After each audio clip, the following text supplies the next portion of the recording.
parle de mer, de soleil, de chaleur. Partons ensemble dans les Caraïbes et ses champs de canne à sucre pour découvrir et déguster de merveilleux rhums. Notre guide aujourd'hui est Thomas, expert en spiritueux. Bonjour Stéphanie. Eh bien, écoutez, c'est une excellente idée de s'intéresser au rhum. Mais alors, que préférez-vous? Un rafraîchissant cocktail ou alors une dégustation pure? Alors moi, j'adore les cocktails.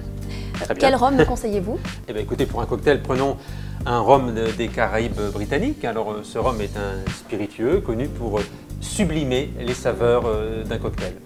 Alors son étiquette est vraiment magnifique. Je pense que ça va vous plaire et même vous faire rêver, Stéphanie.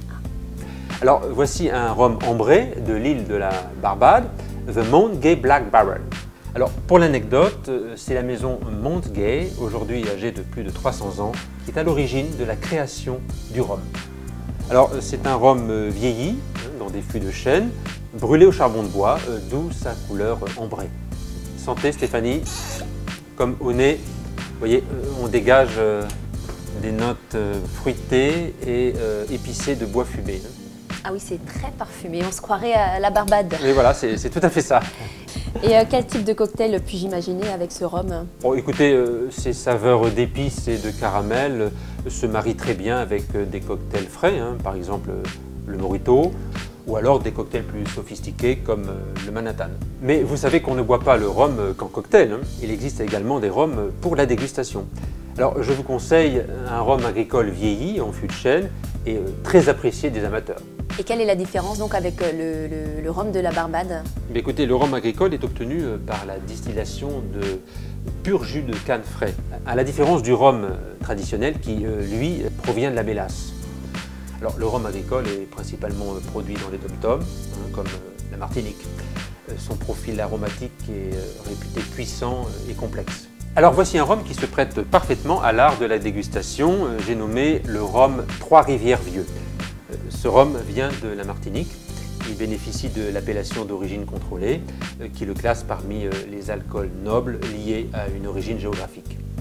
Et cette appellation d'origine contrôlée change quelque chose? Ah oui, tout à fait Stéphanie, parce que cette appellation traduit en fait la typicité du rhum agricole martinique.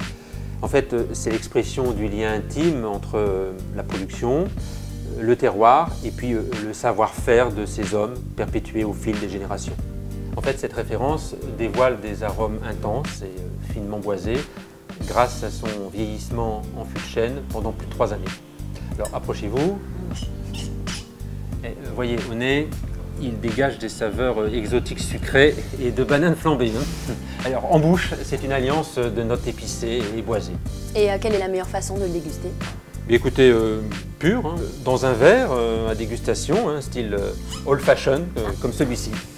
Je vous sers? Merci. Santé. Eh bien, merci Thomas pour cette échappée belle dans les Caraïbes. J'espère que ça vous a fait voyager. Oui. Donc, je retiens de vos conseils d'experts que le rhum agricole se boit en dégustation et qu'il faut préférer le rhum de la Barbade pour les cocktails. C'est ça, C'est ça. tout à fait. Merci.